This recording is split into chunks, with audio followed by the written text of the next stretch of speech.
નમસ્કાર મિત્રો, તાપી જિલ્લાની એકમાત્ર number 1 news channel Samaykranti news બુલેટિનમાં વિગતવાર સમાચાર નિહાળો. વ્યારા પોલીસે રેલવે સ્ટેશન ખાતેથી એસબીઆઈમાં ચીલ ઝડપ કરનાર સાહસી ગેંગની 2 મહિલાને ઝડપી લીધી. વ્યારા સ્ટેટ બેંકમાંથી 50,000 રૂપિયા લઈ નીકળેલ મહિલાની નજર ચૂકી 50,000ની ચોરી કરવામાં આવી હતી. જે પ્રકરણમાં પોલીસે મધ્યપ્રદેશથી સાહસી ગેંગની 2 મહિલાને રેલવે સ્ટેશન ખાતેથી ઝડપી લઈ રૂપિયા રિકવર કરવામાં આવ્યા છે. આ મહિલાઓ દ્વારા અન્ય જગ્યા ખાતે પણ ગુનાને અંજામ આપ્યો હોવાની શંકા છે, ત્યારે પોલીસે વધુ તપાસ હાથ ધરી છે. વ્યારા તાલુકાના કાટેશકુવા નજીક ગામે માતાને લાકડીના સપાટા વડે પુત્રએ માર મારતા ફરિયાદ નોંધાઈ. તાપી જિલ્લાના કાકરાપર પોલીસ મથક ખાતેથી શુક્રવારના રોજ 3 કલાકે મળતી વિગત મુજબ કાટેશકુવા નજીક ગામે ખેતરમાં ઘર બનાવી રહેતા ફરિયાદી મહિલાના પુત્રએ લાકડીના સપાટા વડે માર મારતા માતાએ ફરિયાદ આપતા પોલીસે કાર્યવાહી હાથ ધરી છે. જ્યાં પ્રિતેશ રમેશભાઈ ગામેત વિરુદ્ધ પોલીસે ગુનો દાખલ કરી કાર્યવાહી હાથ ધરી છે.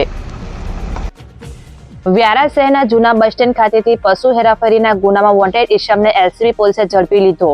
તાપી જિલ્લા એસબી શાખા પાસેથી 11 કલાકની આસપાસ મળતી વિગત મુજબ વ્યારા શહેરના જૂના બસ સ્ટેન્ડ નજીકથી પશુ હેરાફેરીના ગુનામાં વ્યારા પોલીસ મથકમાં વોન્ટેડ આરોપી આમિર કુરેશીને ઝડપી લઈ કાયદેસરની કાર્યવાહી હાથ ધરી છે.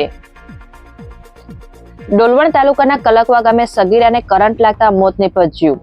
તાપી જિલ્લાના ડોલવણ પોલીસ મથક ખાતેથી શુક્રવારના રોજ 12 કલાકે મળતી વિગત મુજબ કલકવા ગામના ગોડાઉન ફળિયા ખાતે બાથરૂમમાં જતી 13 વર્ષીય સગીરાએ ખેતીવાડી લાઇનના કેબલ વાયર પર પગ મૂકી દેતા કરંટ લાગ્યો હતો, જેમાં સગીરાનું કરુણ મોત નીપજ્યું હતું. બનાવનારે પિતાની ફરિયાદના આધારે અકસ્માત મોતનો ગુનો દાખલ કરી પોલીસે કાર્યવાહી હાથ ધરી છે. સોંગઢ તાલુકાના ચાકડિયા સહિતના ગ્રામીણ વિસ્તારના માર્ગોની મરામત પંચાયત માર્ગ મકાન વિભાગે હાથ ધરી. તાપી જિલ્લામાં વરસાદ હળવો થતા પંચાયત માર્ગ મકાન વિભાગ દ્વારા ગ્રામીણ વિસ્તારના માર્ગોની મરામતની કામગીરી શરૂ કરવામાં આવી છે. જેમાં ડામર પેચવર્ક તેમજ જંગલ કટિંગ સહિતની કામગીરી હાથ ધરવામાં આવતા આવનાર નવરાત્રી અને દિવાળીના તહેવારને લઈ વાહન ચાલકોમાં રાહત થશે.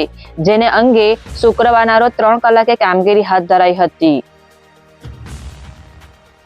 સોંગઢ ઉકાઈ રોડ નજીકથી એલસીબી પોલીસે દારૂના ગુનામાં વોન્ટેડ આરોપીને ઝડપી લીધો. તાપી જિલ્લા એલસીબી પોલીસ પાસેથી 12 કલાકની મળતી વિગત મુજબ સોંગઢ ઉકાઈ રોડ નજીકથી સોંગઢ પોલીસ મથકમાં દારૂના ગુનામાં વોન્ટેડ આરોપીને ઝડપી લેવામાં આવ્યો હતો. જેમાં પોલીસે પૂનમ ઉર્ફે પૂના ભરવાડને ઝડપી લઈ કાયદેસરની કાર્યવાહી હાથ ધરી છે. વાલોડ તાલુકાના તીતવા ગામેથી દીપડી પાંજરે પુરાતા રાહત. તાપી જિલ્લાના વાલોડ તાલુકાના તીતવા ગામેથી અંદાજે 6 થી 7 વર્ષની દીપડી પાંજરે પુરાઈ જતા ગ્રામજનોએ રાહત અનુભવી છે. શુક્રવારના રોજ 10 કલાકની આસપાસ વાલોડ વન વિભાગે દીપડીનો કબજો લઈ ત્યાં ફરતા દીપડીના બચ્ચાને પકડવા તજવીજ હાથ ધરી છે. સોંગઢ શહેરના કોમ્યુનિટી હોલ ખાતે પ્રદર્શની યોજાઈ. પ્રભારી અને પ્રમુખે કર્યું ઉદ્ઘાટન. તાપી જિલ્લાના સોંગઢ નગરના કોમ્યુનિટી હોલ ખાતે શુક્રવારના રોજ 12 કલાકની આસપાસ પ્રધાનમંત્રીના જીવનગાથા અંતર્ગત પ્રદર્શની યોજાઈ હતી. જેનું ઉદ્ઘાટન પ્રભારી અને જિલ્લા ભાજપ સંગઠનના હસ્તે કરવામાં આવ્યું હતું.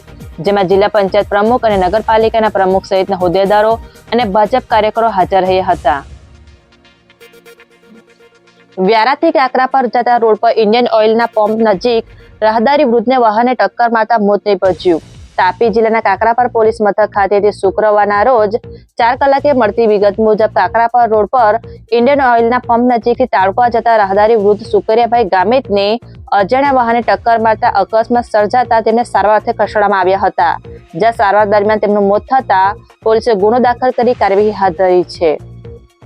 સમયક્રાંતિ ન્યૂઝ ચેનલમાં તાપીના સમાચાર મેળવવા માટે ચેનલને યુટ્યુબમાં જઈ સબસ્ક્રાઇબ અવશ્ય કરી લેશો અને લિંક તમારા મિત્રોમાં શેર કરશો. આવતીકાલે ફરી મળીશું નવા સમાચારના અપડેટ સાથે. આભાર.